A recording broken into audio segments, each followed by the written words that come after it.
And let's talk about this with Tracy Walder, NewsNation national security analyst. She was also a CIA officer and FBI special agent. Tracy, always good to have you on the show. You just watched Brian's report. Again, it does raise big questions, but I kind of wanted to bring you in for big picture here. China owns more than 383,000 acres in the United States. That's nearly twice the size of New York City. You say the locations of these land purchases are especially telling. How so? Well, thank you for having me, Margie. I think that the locations are suspect, quite frankly. If we look at the case in North Dakota, really where they were looking to build that corn mill that was, canceled by the federal government, that was actually very close to an Air Force base, to the point that the Pentagon actually had to step in and raise security concerns over the proximity.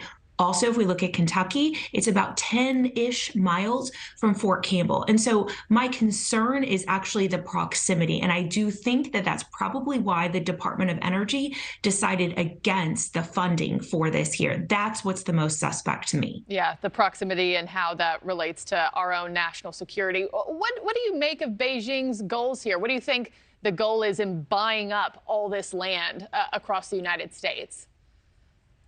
I think it's probably twofold. I know some people are concerned, particularly in the case of the agricultural land, that it's about, the security of our food supply. I do not think that China is looking to attack our food supply.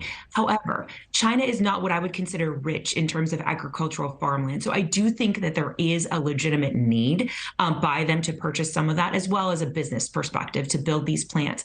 However, I do think that getting in proximity to some of these national security sites that we have and military bases is key for them in regards to building listening posts and signals collection. And I do think that that's sort of what they're doing here. They're using this as a guise then to collect information that infringes on our national security.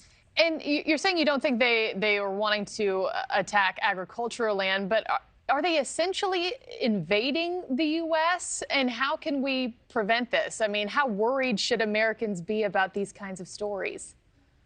Margie, that's actually an excellent point. In a way, I guess you could call this sort of a soft invasion, if you will, or a non-typical invasion. We're not looking at a conventional war here. That's not what's going on. I don't think that that's the case. But I do think, in a way, that these encroachments are somewhat of sort of a Cold War style. Really, this has been going on since, 2017. The federal government stepped in and China was trying to purchase land in Washington, D.C. to build an arboretum. And really, the FBI felt that was way too close to some of their sensitive sites. And so this has been going on for quite some time. I'm glad that we're finally taking notice of it. Yeah, NewsNation certainly putting a spotlight on it because several red flags have been raised, especially in recent months here. Tracy Walder, always good to see you. Thank you. Thank you for watching. Go to newsnationnow.com to find NewsNation on your television provider. And don't forget to click the red subscribe button below to get more of NewsNation's fact-driven, unbiased coverage.